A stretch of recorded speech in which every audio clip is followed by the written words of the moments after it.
नमस्कार दोस्तों, मेरा नाम है अभय सिंह और आपका स्वागत है आपके अपने YouTube channel current affairs for exam में। दोस्तों, अब हम एक बहुत ही इम्पोर्टेंट करंट अफेयर्स टॉपिक को डिटेल में समझने जा रहे हैं, जो इकोनॉमी, गवर्नेंस, फेडरलिज्म और रीजनल डेवलपमेंट सबको एक साथ कनेक्ट करता है। टॉपिक है Andhra Pradesh leads India investment search. यह टॉपिक सिर्फ न्यूज़ के लिए नहीं, बल्कि UPSC prelims, mains GS 3, state PCS, SSC, RBI, NABARD और इकोनॉमी बेस्ड इंटरव्यूज के लिए हाईली रिलेवेंट है।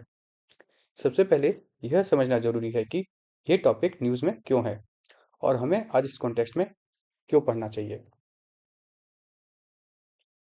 रिसेंट डाटा के according Andhra Pradesh financial year 2026 में इंडिया का टॉप इन्वेस्टमेंट डेस्टिनेशन बनकर उभरा है। यह कोई छोटी बात नहीं है।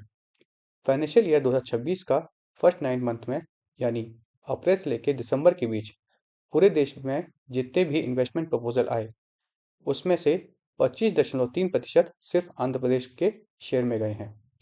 इसका मतलब क्या है?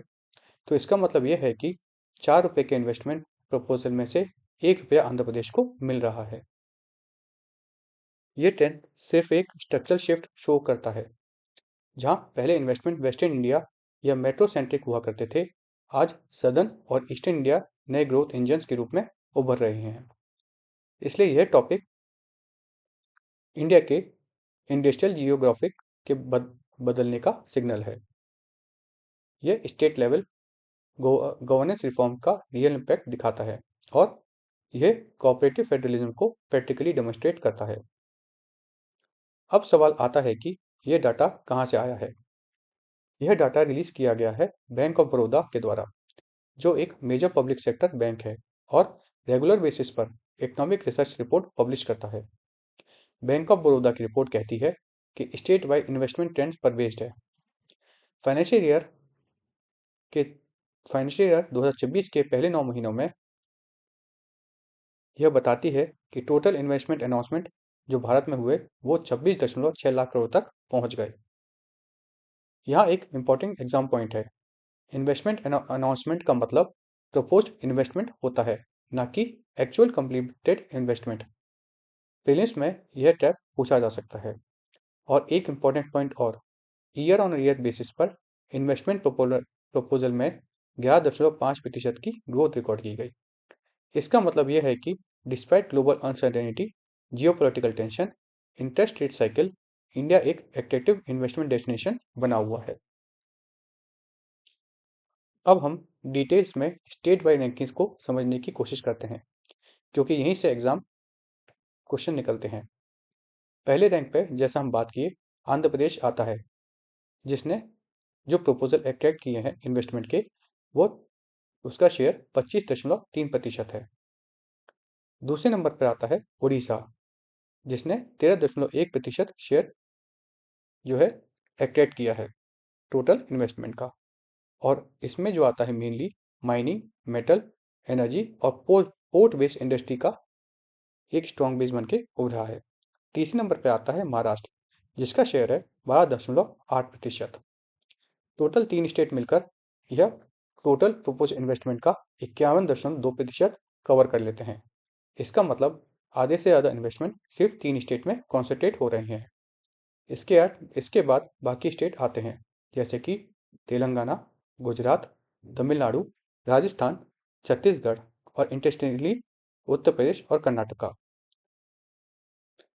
यह पॉइंट एग्जाम के लिए इसलिए इंपॉर्टेंट है क्योंकि पॉपुलेशन साइज या पॉलिटिकल इंपॉर्टेंस हमेशा इन्वेस्टमेंट अट्रैक्शन का इंडिकेटर नहीं होता है। अब यहाँ एक सबसे इंपॉर्टेंट सवाल आता है, आंध्र प्रदेश इतना आगे कैसे निकल गया? इसका जवाब से एक वर्ड में नहीं दिया जा सकता। यह रिजल्ट है पॉलिसी ड्रिवन गवर्नेंस, जिसका क्रेडिट लार्जली दिया जा रहा है chief minister Shri N Chandrababu Naidu को। उन्होंने खुद कहा था कि इन्वेस्टमेंट एक्सीडेंट से नहीं आते, वह सिस्टम और स्पीड से आते हैं। हम अक्सर ईज ऑफ डूइंग बिजनेस सुनते आए हैं, लेकिन आंध्र प्रदेश ने एक नया कॉन्सेप्ट पुश किया, स्पीड ऑफ डूइंग बिजनेस। इसका मतलब है फाइल क्लियरेंस में डिले नहीं है, अप्रूवल के लिए डिफाइंड टाइम लिमिट्स हैं, अकाउंटेबिलिटी ऑफ ऑफिसर्स डिफाइन की गई हैं और रियल टाइम मॉनिटरिंग प्रोजेक्ट्स की जा रही हैं। यानी सिर्फ पॉलिसी बनाना नहीं, पॉलिसी को एग्जीक्यूट करना आंध्र प्रदेश का मेन फोकस है।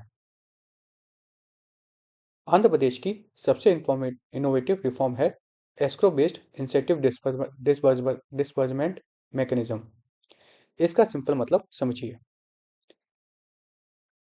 गवर्नमेंट जो इंसेंटिव प्रमोट करती है वो पहले एक एस्क्रो अकाउंट में पार्क कर दिए जाते हैं। इससे क्या फ़ायदा होता है? तो इससे इन्वेस्टर को कॉन्फिडेंस मिलता है, इंसेंटिव डिले नहीं होते, ट्रांसपेरेंसी बढ़ती है और पॉलिसी क्रेडिबिलिटी एस्टेब्लिश होती है। एग्जाम के लिए यह एक बेस्ट गवर्नेंस रिफॉर्म एग्जाम्पल बन सकता है, खासकर जीएस पेपर 2 और जीएस पेपर 3 दोनों के लिए। आंध्र प्रदेश ने एक ही जेनेरिक इंडस्ट्रियल पॉलिसी पर रिलाई नहीं किया है।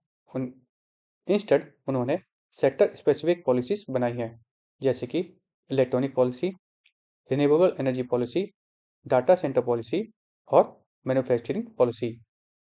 इसका मतलब हर सेक्टर के लिए अलग इंसेंटिव, अलग इंफ्रास्ट्रक्चर प्लानिंग और अलग स्किल इकोसिस्टम।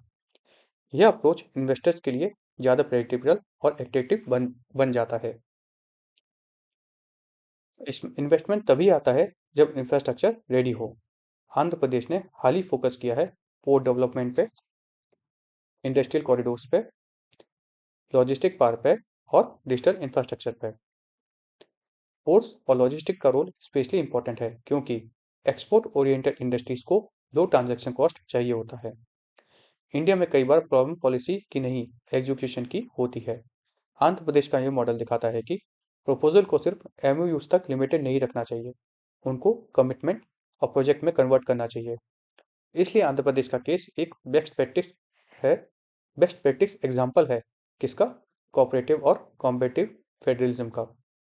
इस डेवलपमेंट का इम्पैक्ट सिर्फ आंध्र प्रदेश तक लिमिटेड नहीं है, यह दिखाता है इंडिया की इन्वेस्टमेंट ज्योग्राफी रियलाइन हो रही है। सदर्न और ईस्ट इंडियन नए ग्रोथ पुल्स बन रहे हैं। वेस्टर्न इंडिया का मोनोपोली धीरे धीरे ब्रेक हो रहा है। इसका लॉन्ग टर्म इफेक्ट होगा, बैलेंस्ड रीजनल डेवलपमेंट आएगा, माइग्रेशन प्रेशर कम होगा और इंफ्रास्ट्रक्चर लोड लेड इनकल्सिव ग्रोथ बढ़ेगा। फ्रेंड्स, यह टॉपिक सिर्फ एक स्टेट की सक्सेस स्टोरी नहीं है, यह एक टेम्पलेट है फ्यूचर इंडिया के लिए, जहां स्टेट compete करते हैं, governance matter more than slogans और इंफ्रास्ट्रक्चर पॉलिसी और एग्जीक्यूशन से ग्रोथ आती है। इसलिए चाहे आप प्रीलिम्स एमसीक्यू सॉल्व कर रहे हो या मेंस आंसर लिख रहे हो या इंटरव्यू में ओपिनियन दे रहे हो, आंध्र प्रदेश इन्वेस्टमेंट सर्च एक स्ट्रॉन्ग डाटा बैक्ड एग्जाम्पल बन सकता है। फ्रेंड्स, यह सेशन यही समाप्त होता है। आपको हमारा सेशन अगर फ्रूटफुल लगा तो लाइक शेयर सब्सक्राइब अवश्य कीजिएगा। धन्यवाद। जय हिंद, जय भारत।